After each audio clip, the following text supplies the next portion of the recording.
નમસ્કાર વિદ્યાર્થી મિત્રો, વેટ ડિજિટલ એજ્યુકેશનમાં આપ સૌનું હાર્દિક સ્વાગત છે। વિદ્યાર્થી મિત્રો, આજના વિડિયો લેક્ચરની અંદર જે પ્રમાણે શૈક્ષણિક વર્ષ 2023-24 અને નવી પેપર પદ્ધતિ પ્રમાણે શૈક્ષણિક વર્ષ 2023-24 નવી શૈક્ષણિક પદ્ધતિ પ્રમાણે ગુજરાત માધ્યમિક અને ઉચ્ચતર માધ્યમિક શિક્ષણ બોર્ડ ગાંધીનગર દ્વારા જે નવી પેપર પદ્ધતિ બહાર પાડવામાં આવી છે એની અંદર આજના વિડિયો લેક્ચરમાં ધોરણ 12 એસપી અને સીસી જેને આપણે સેક્રેટરીયલ પ્રેક્ટિસ અને વાણિજ્યક પત્ર વ્યવહાર કહીએ એવું નમૂનાનું પ્રશ્નપત્ર, બોર્ડની પરીક્ષા માટેનું નમૂનાનું પ્રશ્નપત્ર જે ખૂબ જ મહત્ત્વનું બોર્ડ દ્વારા નવી પેપર પદ્ધતિ પ્રમાણે 100 ગુણનું પેપર અહીંયા તમને રજૂ કરવામાં આવ્યું છે, એનો આપણે આજના વિડિયો લેક્ચરમાં અભ્યાસ કરીશું। વિદ્યાર્થી મિત્રો, સાથે સાથે એ પણ જાણીશું કે આ પેપરના સંપૂર્ણ જવાબો સાથેના સોલ્યુશનની PDF ફાઇલ ક્યાંથી મળશે। તો શરૂઆત કરીએ વિદ્યાર્થી મિત્રો નવી પેપર પદ્ધતિ પ્રમાણેનું નમૂનાનું પ્રશ્નપત્ર।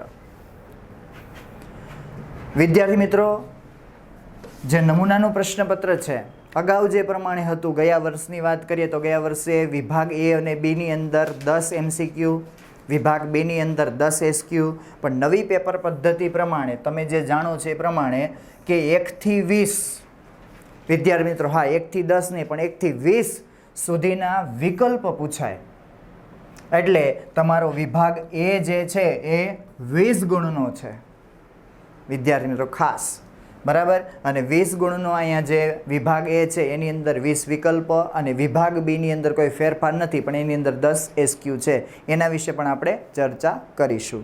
તો શરૂઆત કરીએ પહેલા સવાલથી। પહેલો સવાલ આ પ્રમાણે છે, બેંકમાં લોકરની સુવિધા મેળવવા જે પત્ર લખીએ એ પત્રને કેવા પ્રકારનો પત્ર કહી શકાય? લોકરની સુવિધા મેળવવી છે। લોકરની સુવિધા મેળવવી છે એટલે તમે એક સેવા મેળવવા માટે વિનંતી કરશો, તો આમાં બેંકના પત્રમાં મુખ્ય 2 પ્રકારના જ પત્રો આવે છે। પાઠમાં 2 પ્રકારના પત્રો છે, એક વિનંતી પત્ર અને ફરિયાદ પત્ર, તો જવાબ આવશે વિનંતી પત્ર। ત્યારબાદ બીજો સવાલ જોઈએ, અગ્નિશામક દળ ફાયર બ્રિગેડની સેવા એ કેવી સેવા કહી શકાય? ખાનગી, જાહેર ઉપયોગી, સરકારી કે અર્ધ સરકારી? તો જાહેર જનતા ફાયર બ્રિગેડની સેવાનો ઉપયોગ કોણ કરે છે? જાહેર જનતા ઉપયોગ કરે એટલે જાહેર ઉપયોગી સેવા કહેવાશે। ત્રીજો વિકલ્પ છે, નિયુક્તિના પત્રના અંતમાં શું પાઠવવામાં આવે છે? નિયુક્તિના પત્રના અંતમાં શું પાઠવવામાં આવે? તો નિયુક્તિના પત્રના અંતમાં શુભેચ્છા પાઠવવામાં આવે।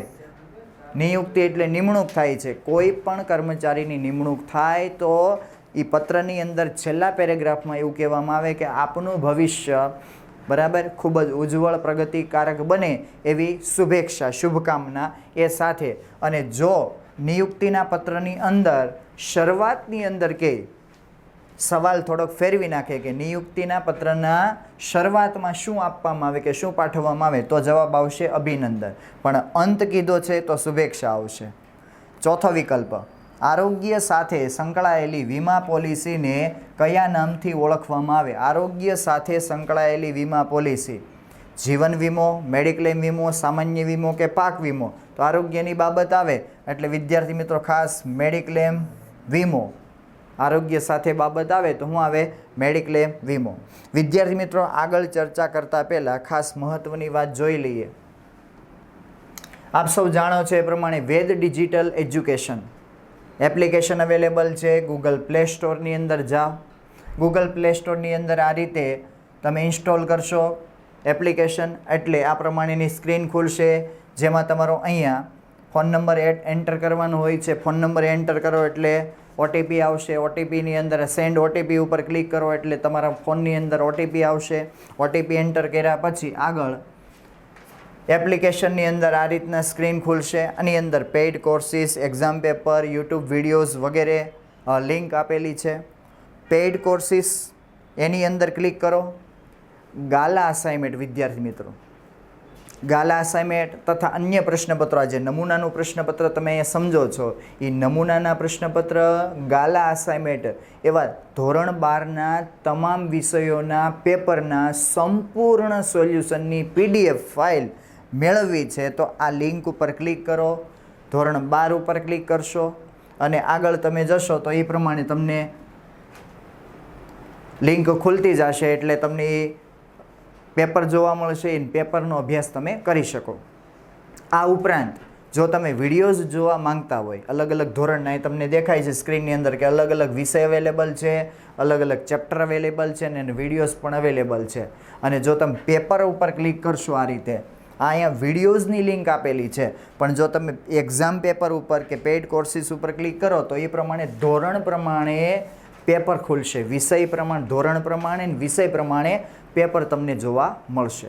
તો એનો તમે સારી રીતે પરીક્ષામાં અભ્યાસ કરી શકો છો. આગળ જોઈએ વિદ્યાર્થી મિત્રો, જે પ્રમાણે આપણે વિકલ્પ આવેલા છે એ પ્રમાણે પાંચમો વિકલ્પ, ECSનું પૂરું નામ શું છે? ECSનું પૂરું નામ વિદ્યાર્થી મિત્રો ECS. તો ECSની અંદર અહીંયા જો 4 વિકલ્પ દેખાય છે, એટલે 4 વિકલ્પની અંદર ઘણું બધું આપણને કન્ફ્યુઝન હોય, એક સરખા નામ દેખાતા હોય એટલે. તો મોટા ભાગે ઇલેક્ટ્રોનિક શબ્દ કોમન છે, વચ્ચે C એટલે ક્લિયરિંગ થશે. હવે ક્લિયરિંગવાળા 2 ઓપ્શન છે A અને D ની અંદર. તો હવે A અને D ની અંદર ફરક શું છે? એની અંદર છેલ્લે સિસ્ટમ છે અને D ની અંદર છેલ્લે સર્વિસીસ છે. તો જવાબ આવશે ઇલેક્ટ્રોનિક ક્લિયરિંગ સર્વિસીસ. આ તમારો જવાબ છે પાંચમામાં. છઠ્ઠો વિકલ્પ છે પ્રેઝન્ટેશનમાં કોણ કેન્દ્ર સ્થાને હોવું જોઈએ? પ્રેઝન્ટેશન, કોઈ વ્યક્તિ પ્રેઝન્ટ કરતો હોય, ચેપ્ટર નંબર 6 CC વિભાગમાં રજૂઆત પ્રેઝન્ટેશનના કૌશલ્યનો સવાલ છે. તો પ્રેઝન્ટેશનમાં કોણ કેન્દ્ર સ્થાને હોવું જોઈએ? તો પ્રેક્ષકો કેન્દ્ર સ્થાને હોવા જોઈએ. આગળનો વિકલ્પ છે સાતમો વિકલ્પ. સાતમા વિકલ્પની અંદર બહુ સરળ અને સિમ્પલ સવાલ, કયા દસ્તાવેજ દ્વારા જાહેર ભરણા માટે આમંત્રણ આપવામાં આવે છે? જાહેર જનતાને શેર ખરીદવા માટે આમંત્રણ આપવામાં આવે કયા દસ્તાવેજ દ્વારા? તો ઓપ્શન B વિજ્ઞાપન પત્ર દ્વારા. આગળ આઠમો વિકલ્પ, 2 હપ્તા વચ્ચેનો સમયગાળો ઓછામાં ઓછો કેટલો હોવો જોઈએ? 2 હપ્તા વચ્ચેનો સમયગાળો ઓછામાં ઓછો 1 માસ જેટલો હોવો જોઈએ. આગળ નવમો વિકલ્પ, ત્યાગપત્ર શેની સાથે સંકળાયેલ છે? ત્યાગપત્ર એટલે કોઈ પણ વ્યક્તિ પોતાના શેર અન્ય વ્યક્તિની તરફેણમાં ત્યાગ કરવા માંગતા હોય, આપવા માંગતા હોય તો કયા દસ્તાવેજ એટલે કે કયા પ્રકારના શેર આપી શકે એની વાત કરેલી છે. કયા શેર સાથે, કઈ બાબત સાથે સંકળાયેલું છે? શેર જપ્તી, સ્થાપકોના રાજીનામા, હકના શેર કે અરજીના નાણાં પરત કરવા? તો ઓપ્શન C હકના શેર સાથે સંકળાયેલી બાબત છે. 10મો વિકલ્પ, શેર બજાર અધૂરું વાક્ય છે. શેર બજાર શું છે? સટોડિયાનું બજાર, દેશના વિકાસની પારાશીશી, રોકડ બજાર કે માલસામાન બજાર? તો જવાબ આવશે દેશના વિકાસની પારાશીશી છે કે જેના લીધે દેશનો વિકાસ થઈ શકે, દેશનો વિકાસ થાય, દેશનો વિકાસ માપી શકાય એવું શેર બજાર. આગળ 11મો વિકલ્પ જોઈએ વિદ્યાર્થી મિત્રો. ખાસ નમૂનાનું પ્રશ્નપત્ર જોવો છો વિદ્યાર્થી મિત્રો, આવનારી બોર્ડની પરીક્ષા માટે ખૂબ જ ઉપયોગી. જો તમે આ ચેનલ ઉપર નવા હો અને હજી સુધી સબસ્ક્રાઈબ ન કરી હોય તો સબસ્ક્રાઈબ કરો, જેથી કરીને તમે આવા જ નમૂનાના પ્રશ્નપત્ર દરેક વિષયના તમે મેળવી શકો. સાથે ગાલા અસાઇનમેન્ટના વિડીયોઝનો પણ તમે લાભ મેળવી શકો, જે આવનારી બોર્ડની પરીક્ષા માટે નવી પેપર સ્ટાઇલ વિદ્યાર્થી મિત્રો, ખાસ ગુજરાત સરકારની નવી પેપર સ્ટાઇલનો સંપૂર્ણ અભ્યાસ કરવા માટે જોડાયેલા રહો વિદ્યાર્થી મિત્રો અમારી ચેનલ સાથે. આગળ જોઈએ 11મો, ફરજિયાત ફેરબદલીમાં અધૂરું વાક્ય. સ્ટેમ્પ ડ્યુટીની વાત કરી છે તો કે સ્ટેમ્પ ડ્યુટી ભરવી પડે, ન ભરવી પડે, પાછળથી ભરવી પડે, કેવા પ્રકારનું છે? તો સ્ટેમ્પ ડ્યુટી ભરવાની જરૂર નથી એવું કીધું છે. જવાબ આવશે સ્ટેમ્પ ડ્યુટી ભરવાની જરૂર નથી, ફરજિયાત ફેરબદલી આપોઆપ થાય છે. 2 પક્ષકારો વચ્ચેની ક્રિયા નથી કે 2 પક્ષકારોએ પોતાની ઈચ્છાથી ફેરબદલી કરી છે, એ ફરજિયાત ફેરબદલી કરવી પડી, એમાં સ્ટેમ્પ ડ્યુટી ભરવાનો કોઈ પ્રશ્ન આવતો નથી.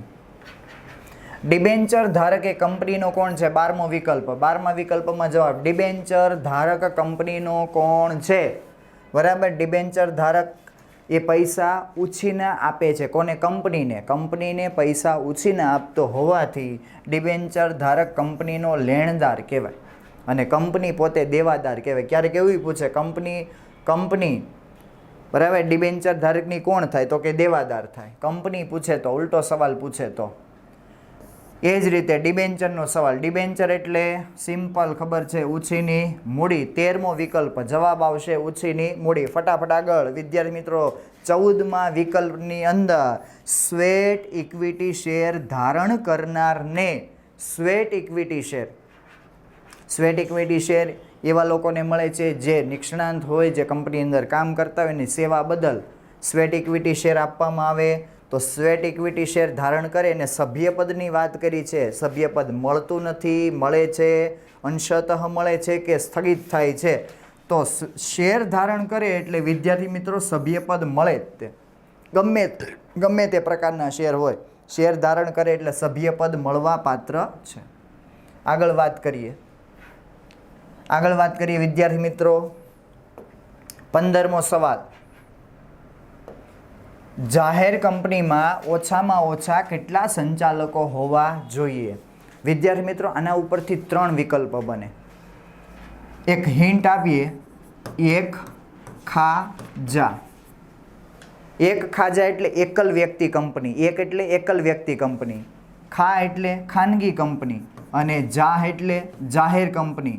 બરાબર. આની અંદર 1, 2 અને 3. એક ખાજા એટલે 1, 2, 3. એટલે સંચાલકોની સંખ્યા ઓછામાં ઓછી કેટલી હોય એની વાત કરી છે. તો જાહેર કંપનીમાં ઓછામાં ઓછા સંચાલકો કેટલા હોય? તો જાહેરમાં કેટલા હોય? તો કે 3. જો સવાલ ફેરવીને પૂછે કે ખાનગી કંપનીમાં ઓછામાં ઓછા કેટલા સંચાલકો હોય? તો જવાબ આવશે 2. અને એમ પૂછે એકલ વ્યક્તિમાં ઓછામાં ઓછા કેટલા સંચાલકો હોય? તો 1 જવાબ. આ ત્રણેય કંપનીના પ્રકાર, આ ત્રણેય સંખ્યા લખી સંચાલકોની ઓછામાં ઓછી સંખ્યા છે. એ તમને આ રીતે પ્રશ્ન કરે તો એ પ્રમાણે જવાબ આપી શકો. 16મો વિકલ્પ. મેનેજિંગ ડિરેક્ટરની નિમણૂક એક સાથે કેટલા વર્ષ માટે કરી શકાય? એમડી મેનેજિંગ ડિરેક્ટરની નિમણૂક 5 વર્ષ માટે કરી શકાય. આગળ 17મો સવાલ. 2 વાર્ષિક સાધારણ સભાઓ સામાન્ય સભાઓ વચ્ચે કેટલા માસથી વધુનો સમયગાળો ન હોવો જોઈએ? 2 વાર્ષિક સામાન્ય સભા વચ્ચે કેટલા મહિનાનો સમયગાળો વધુ, બરાબર, કેટલા માસથી વધુનો સમયગાળો ન હોવો જોઈએ? તો જવાબ આવશે 15 માસથી વધુ સમય ન હોવો જોઈએ. પહેલી સામાન્ય સભા મળે એજીએમ જેને કહેવાય, વાર્ષિક સાધારણ સભા, સામાન્ય સભા એજીએમ. બીજી સામાન્ય સભા મળે એજીએમ મળે. 2 એજીએમ વચ્ચે 15 માસથી વધુ ગેપ ન હોવો જોઈએ. એટલે 16-17 મહિનાનો ગેપ હોય તો એ નહીં હાલે. ત્યારબાદ 18મો. ખાસ ઠરાવની તરફેણમાં ઓછામાં ઓછા કેટલા સભ્યોની બહુમતી આવશ્યક છે? 75%. 75% બહુમતી આવશ્યક છે. 75% બહુમતી હોય તો એ ખાસ ઠરાવ કહેવાય. 19મો. કંપની ધારાની જોગવાઈ અનુસાર કંપનીએ કઈ સભા બોલાવવી ફરજિયાત છે? કંપની ધારાની જોગવાઈ અનુસાર વાર્ષિક સામાન્ય સભા, કાયદેસરની પ્રાથમિક સભા, અસામાન્ય સભા કે સંચાલક મંડળની સભા? સંચાલક મંડળની સભા. તો જવાબ આવશે બી, કાયદેસરની પ્રાથમિક સભા બોલાવવી ફરજિયાત છે. ત્યારબાદ 20મો સવાલ છે. 20મા સવાલની અંદર સદ્ધરતાનું જાહેરનામું કોણ તૈયાર કરે છે? 7મું ચેપ્ટર એસપી વિભાગમાં કંપનીનું વિસર્જન. સદ્ધરતાનું જાહેરનામું કોણ તૈયાર કરે? સંચાલકો સદ્ધરતાનું જાહેરનામું તૈયાર કરે છે. નેક્સ્ટ આગળ વધીએ. વિભાગ બીની અંદર વિદ્યાર્થી મિત્રો, વિભાગ બીની અંદર આપણે જે પ્રમાણે 21 થી 30 સુધીના એક વાક્યના પ્રશ્નો. વિભાગ બીનો ગુણભાર છે 10. માત્ર 20 વિકલ્પો વધ્યા છે. માત્ર 10 વિકલ્પો વધ્યા છે, એટલે કે ટોટલ 20 વિકલ્પ થયા છે. અને બાકીના જે 10 વિકલ્પો વધ્યા એની અંદર સી, ડી, ઈ અને એફમાંથી જે માર્ક્સ, એટલે કે સી, ડી અને ઈ આ 3 વિભાગમાંથી માર્ક્સ લઈ અને એ વિભાગમાં 10 MCQ વધાર્યા છે. એટલો પેપરમાં ચેન્જીસ છે. જોઈએ 21ની અંદર, 21મા સવાલની અંદર વીમાના મુખ્ય પ્રકારના નામ જણાવો. તો વીમાના મુખ્ય પ્રકાર કેટલા છે? પહેલાં તો 2 પ્રકાર છે. હવે 2 કયા? તો પહેલું છે જીવન વીમો, જીવન વીમો અને બીજું છે સામાન્ય વીમો. પેટા પ્રકાર પૂછ્યા નથી, મુખ્ય પ્રકારો પૂછ્યા. જે પૂછે એ પ્રમાણે જવાબ લખો. મુખ્ય પ્રકારના નામ જણાવો તો મુખ્ય પ્રકારનું નામ જણાવવાનું. ત્યારબાદ 22મો. ઈ લર્નિંગ એટલે શું? ઈ એટલે ઇલેક્ટ્રોનિક અને લર્નિંગ એટલે ભણવું, જે તમે અત્યારે ભણી રહ્યા છો. ક્લાસરૂમમાં બેસવાની જરૂર નથી. વર્ગખંડમાં બેસ્યા વગર કોઈ પણ સમયે કે કોઈ પણ સ્થળે, સમય સ્થળનું બંધન નડતું નથી. કોઈ પણ સમયે કે કોઈ પણ સ્થળે જ્યારે આપણને એમ થાય કે આપણે ભણવું છે, મોબાઈલ અથવા લેપટોપ અથવા કમ્પ્યુટર શરૂ કરી અને આપણે ગમે ત્યારે ગમે તે સ્થળે સમયે ભણી શકીએ.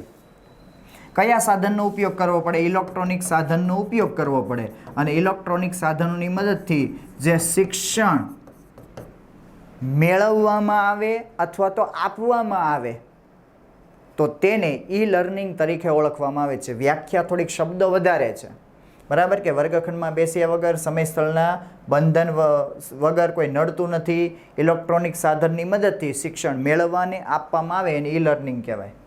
ત્યારબાદ 23મો, રજૂઆત એટલે શું? રજૂઆત તો કોઈ પણ વ્યક્તિ પોતાનો મત, કોઈ પણ વ્યક્તિ પોતાનો અભિગમ કે યોજના સામી વ્યક્તિ કે જૂથને, કોને?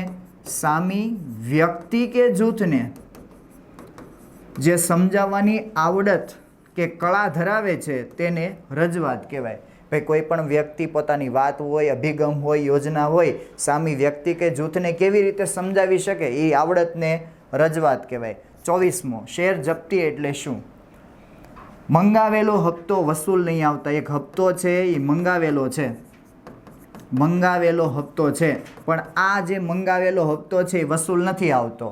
તો જે અગાઉ ભરેલી રકમ છે, કંપની પાસે તમે અગાઉ ભરેલી રકમ છે એ કંપની જપ્ત કરી લે તો તેને શેર જપ્તી કહે છે.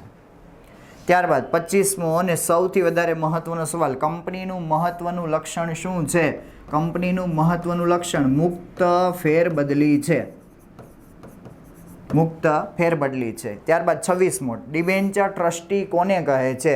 ડિબેન્ચર ટ્રસ્ટી, ડિબેન્ચર ધારકો પોતાના હિતોના રક્ષણ માટે જે વ્યક્તિની નિમણૂક કરે એ વ્યક્તિને ડિબેન્ચર ટ્રસ્ટી કહેવાય, જે ડિબેન્ચર ધારકોના વિશાળ સમુદાયનું પ્રતિનિધિત્વ કરે છે. 27મો, શેર ફાળવણી અંગેની નીતિ કોણ નક્કી કરે છે? શેર ફાળવણીની નીતિ સંચાલક મંડળ શેર બજારના પ્રતિનિધિઓ સાથે, પ્રતિનિધિ એટલે કે ભાઈ શેર બજારના જાણીતા નિષ્ણાંત વ્યક્તિ હોય એની સાથે સંચાલક મંડળ બેસી અને કેવી રીતે શેર વેચણી કરવી, ફાળવવી એની નીતિ કે પ્લાનિંગ નક્કી કરે છે. 28મો, સંચાલક કોને કહેવાય? સંચાલક કોને કહેવાય એની ટૂંકી વ્યાખ્યા જો લખવી હોય, બિલકુલ ટૂંકી, તો સંચાલક મંડળમાં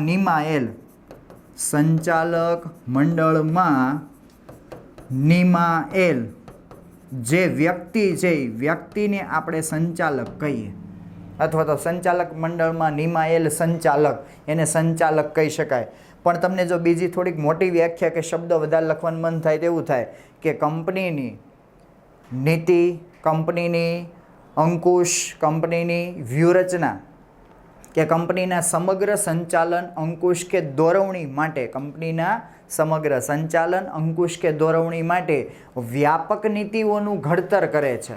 કંપનીનું મેનેજમેન્ટ કરવું છે, દોરવણી માર્ગદર્શન આપવું છે, કંપનીના ઉપર કંટ્રોલ રાખવો છે, તો એ મોટા પ્રમાણની અંદર નીતિ, પ્લાનિંગ કે આયોજન ઘડે છે એને આપણે સંચાલક કહીએ. એવી રીતે પણ લખી શકાય. ત્યારબાદ પ્રોક્સી એટલે શું? પ્રોક્સી એટલે કોઈ પણ શેર ધારક કે કોઈ પણ વ્યક્તિ છે એ સભામાં ગેરહાજર રહેવાનો છે. આ વ્યક્તિ સભામાં હાજર રહી શકે એમ નથી, તો એના બદલે જે બીજી વ્યક્તિને, એ વ્યક્તિ હાજર નથી રહેતો, બીજી વ્યક્તિને સભામાં હાજર રહેવાનો અને પ્લસ મત આપવાનો લેખિત અધિકાર આપે, તો એને કહેવાય પ્રોક્સી. ત્યારબાદ 30મું, સ્વૈચ્છિક વિસર્જન એટલે શું? સ્વૈચ્છિક વિસર્જનની વ્યાખ્યા બહુ સરળ, સભ્યો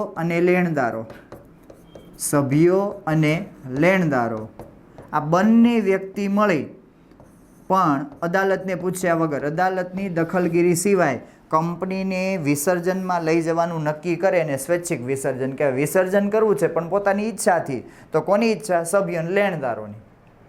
અદાલતને પૂછવાની જરૂર નથી. અહીંયા વિદ્યાર્થી મિત્રો વિભાગ બી સુધીની સમજૂતી તમે પૂરી કરી. ત્યારબાદ વિભાગ સી ની અંદર આપણે માત્ર ટૂંકી સમજૂતી કે સવાલો જોઈશું કે કેવા કેવા પ્રકારના પ્રશ્નો પૂછાયેલા છે કે નવી પેપર સ્ટાઇલ કેવી છે એનું આપણે આછેરી ઝલક મેળવીએ વિદ્યાર્થી મિત્રો. તો વિભાગ સીની અંદર તમે ધ્યાન આપશો. વિભાગ સીની અંદર 31 થી 40 પ્રશ્નો છે. એની અંદર નવી પેપર પદ્ધતિ પ્રમાણે વિદ્યાર્થી મિત્રો કોઈ પણ 7 પ્રશ્નોના જવાબ લખવાના છે. માત્ર 7. એ પાછા 7 કહેવાય કોઈ પણ કે તમારી ઈચ્છાથી તમે 7 પ્રશ્નોના જવાબ આપો છો. દરેકના 2 ગુણ એટલે 14 માર્ક્સનો અહીંયા તમારો વિભાગ સી છે. પહેલાં એવું હતું 7 પ્રશ્નો ફરજિયાત પૂછાતા, 7 લખવાના ઓપ્શન મળતા નહીં. જ્યારે આની અંદર તમને 10 પ્રશ્નો આપેલા છે 31 થી 40. 10 પ્રશ્નોમાંથી માત્ર 7 જ લખવાના છે. તો એવા તમારી ચોઈસ પ્રમાણે, તમારી પસંદગી પ્રમાણે તમે લખી શકો. તો બેંકનો એક પ્રશ્ન પૂછાયેલો છે. બેંકને કઈ બાબતો માટે ફરિયાદ પત્રો લખવામાં આવે? ફરિયાદ પત્રોનું આપણે લિસ્ટ કે આ બાબતે માટે ફરિયાદ કરી શકીએ. સ્થાનિક સ્વરાજ્યની સંસ્થાઓમાં કઈ કઈ સંસ્થાઓનો સમાવેશ થાય? ગ્રામ પંચાયત, તાલુકા, જિલ્લા પંચાયત, એ બધી બાબતો આવે. પરિપત્રના કાર્યો જણાવો. ત્રીજો પાઠ સીસી વિભાગનો. એની અંદર શેર જપ્તીની અસરો. બહુ સરળમાં સરળ સવાલો છે. નમૂનાના પ્રશ્નની અંદર શેર જપ્તીની અસરો. શેર જપ્તી થઈ જાય તો કંપનીને. અને વિદ્યાર્થી મિત્રો આના જવાબો તમને જે રીતે હમણાં અગાઉ સમજાવ્યું એ પ્રમાણે એપ્લિકેશનની અંદર સંપૂર્ણ જવાબોના સોલ્યુશન સાથેની PDF ફાઇલ તમને મળી જશે આ જ પ્રશ્નપત્રની. બરાબર? એટલે હું આછેરી ઝલક આપું છું જેથી કરીને તમને માહિતી મળે કે આ પ્રકારના પ્રશ્નો છે. શેર સોંપણીના સંજોગો. શેર સોંપણી કોને કહેવાય? ડિબેન્ચર ટ્રસ્ટીની સત્તાઓ જણાવો. ડિબેન્ચર ટ્રસ્ટી કોને કહેવાય છે? હમણાં આપણે વ્યાખ્યામાં જોયું કે ડિબેન્ચર ધારકો પોતાના હિતના રક્ષણ માટે ડિબેન્ચર ટ્રસ્ટી નિમે. સભ્યપદનો અર્થ અને વ્યાખ્યા. સંચાલક તરીકે કોને નિમી શકાય? અથવા એવો સવાલ એ પૂછે કોને ન નિમી શકાય? સભા નોટિસના હેતુઓ જણાવો. સભા નોટિસ આપીએ તો શું કામ આપીએ? એના કારણો કે હેતુઓ. કંપનીને ફડચામાં લઈ જવાના પ્રકારોના નામ આપો. વિદ્યાર્થી મિત્રો આ જે પ્રશ્નો છે એની અંદર મને એવું લાગે કે મારે 7 પ્રશ્નો લખવા છે તો ઘણા આ 7 પ્રશ્નો લખે એટલે તમારે 5મો, 6ઠ્ઠો, 7મો પાઠ તમે છોડી શકો. એટલે કે એના પ્રશ્નો છોડી શકો 5, 6, 7ના. 5, 6 અને 7ના. પણ એનો મતલબ એવો નથી કે તમે પાકું નહીં કરો. પાકું બધું જ કરવાનું છે. કદાચ બની શકે કે આપણે જે પાકું નથી કર્યું એ વધારે આપણને સહેલું લાગતું હોય તો એ પણ આવડી જાય તો એ પણ લખી શકો. આગળ વિભાગ ડીની અંદર વિદ્યાર્થી મિત્રો જોઈએ વિભાગ ડીમાં કેવા પ્રકારના પ્રશ્નો છે, કેવી સૂચના આપેલી છે. એમાં 41 થી 47 સુધી વિદ્યાર્થી મિત્રો એની અંદર 41 થી 47 સુધીના પ્રશ્નો આવે જેની અંદર કોઈ પણ 5 પ્રશ્નો 3 ગુણ લેખે 15 ગુણનો અહીંયા ગુણભાર રહે છે વિભાગ ડીનો. એટલે 7 પ્રશ્નો તમારી સામે છે. એ 7માંથી માત્ર તમારે 5 પ્રશ્નોના જવાબ લખવાના જે 3 માર્ક્સના છે જેની અંદર ગુણભાર 15 માર્ક્સ વિભાગ ડીનો છે. શેર વેચણીના કાયદેસરના નિયંત્રણો પહેલો પાઠ. શેર પ્રમાણપત્રમાં કઈ બાબતો જણાવવામાં આવે છે એની અંદર બીજા પાઠની અંદર મળશે. ડિબેન્ચર ટ્રસ્ટ ડીડ ત્રીજો પાઠ. સભ્ય શેર હોલ્ડર વચ્ચેનો તફાવત. સભ્ય અને શેર હોલ્ડર વચ્ચે ઘણો બધો તફાવત છે, ફરક છે. બંને અલગ અલગ છે, એક નથી. પણ છેલ્લે સરવાળે એમાં તમે તફાવત જો તો ખ્યાલ આવી જાય કે કેવી રીતે ભિન્ન છે ને કેવી રીતે સરખા છે. સંચાલકોના પ્રકારોની ચર્ચા કરો. સંચાલકોના વિવિધ પ્રકારો છે. આની અંદર તમારે નામ લખવાના હોય છે. સભા નોટિસનો અર્થ અને હેતુઓની ચર્ચા કરો કે સભા નોટિસની વ્યાખ્યા, એનો હેતુ બતાવો. સ્વૈચ્છિક ફડચાના સંજોગો. બરાબર? એ 3 સંજોગો આવે છે એની અંદર મુબખા, મુદ્દત, બનાવ અને ખાસ ઠરાવ. એ રીતે 3 પદ્ધતિ આવે છે, 3 નામ આવે છે એના વિશેની સમજૂતી. ત્યારબાદ વિભાગ ઈની અંદર પ્રશ્નો 48 થી 53 સુધીના પ્રશ્નો જેની અંદર કોઈ પણ 4 પ્રશ્નો, માત્ર કોઈ પણ 4 પ્રશ્નો જણાવવાના. એ 4 પ્રશ્નોના 4 ગુણ લેખે તમે લખશો એટલે ટોટલ 16 ગુણનો અહીંયા વિભાગ એ તમારો આપેલો છે. એટલે 48 થી 53 એટલે પ્રશ્નોની સંખ્યા ગણો એટલે 6 પ્રશ્નો છે. એટલે 6 માંથી તમારે 4 પ્રશ્નો લખવાના. એવા 4 ગુણ લેખે એટલે 16 ગુણનો અહીંયા ગુણભાર છે. જો એની અંદર 48મો છે ઈમેલ લખતી વખતે ધ્યાનમાં રાખવા પડતી બાબતો. ઈમેલ લખતી વખતે ધ્યાનમાં રાખવા પડતી બાબતો કોઈ પણ 8 લખવાની જે તમને 4 ગુણમાં પૂછાય. અનિયમિત શેર વેચણી ગેરકાયદેસર શેર વેચણીનો તફાવત એટલે આ પહેલા પાઠનો પ્રશ્ન છે. એસપી વિભાગની અંદર પહેલો પાઠ. 50મો સવાલ શેરના કાયદાકીય હસ્તાંતરના સંજોગો. બહુ સરળ સિમ્પલ સવાલ છે, બરાબર. સૌથી વધારે પૂછાયેલો વધારે મોસ્ટ આઈએમપી કહી શકાય. 51મો કંપનીનું સભ્યપદ મેળવવાની વિવિધ રીતો સમજાવો કે જણાવો. વિવિધ રીતો સમજાવો કીધું એટલે વિવિધ રીતોની ડિટેલ્સમાં સમજાવવાની છે. 52મો સંચાલકોની ગેરલાયકાતો સમજાવો એટલે ગેરલાયકાતો સંચાલકો કેવી કેવી ગેરલાયકાતો ધરાવે. અસ્થિર મગજ છે, નાદાર છે, એટલી સજા થાય તો એ ગેરલાયક ઠરે છે, એ બધી બાબતો. 53મો સામાન્ય ઠરાવ અને ખાસ ઠરાવ વચ્ચેનો તફાવત. 4 માર્ક્સની અંદર પૂછે એટલે આપણે કમસે કમ 8 મુદ્દા લખવાના હોય, પણ સામાન્ય ઠરાવ અને ખાસ ઠરાવની અંદર ચોપડીની અંદર તમને 5 મુદ્દા આપેલા છે એટલે 5 મુદ્દાની સમજૂતી તમે આપી શકો.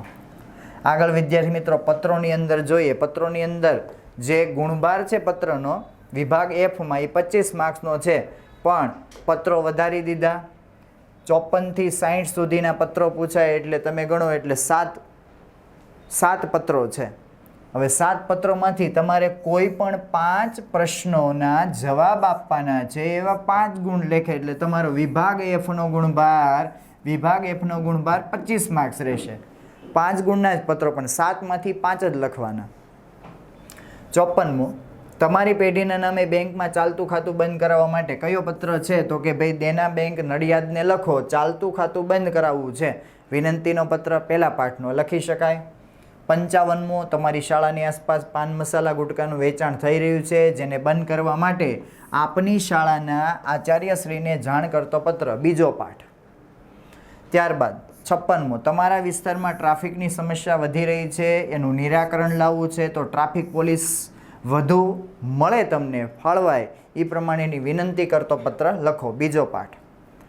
57મો પરિપત્ર પૂછેલો છે કે સરકારી હોસ્પિટલમાં કામ કરતા કર્મચારીઓને એના વાહનો સંસ્થા દ્વારા નિયત કરેલ પાર્કિંગની જગ્યાએ એ વ્યવસ્થિત જે જગ્યા ફિક્સ કરી છે અહીંયા પાર્કિંગ કરવાની વિનંતી કરતો પત્ર એટલે પરિપત્ર લખવાનો છે. 58મો છે કોઈ એક કર્મચારીને શિસ્તભંગના પગલાં રૂપે અપકર્ષની જાણ કરતો પત્ર લખો.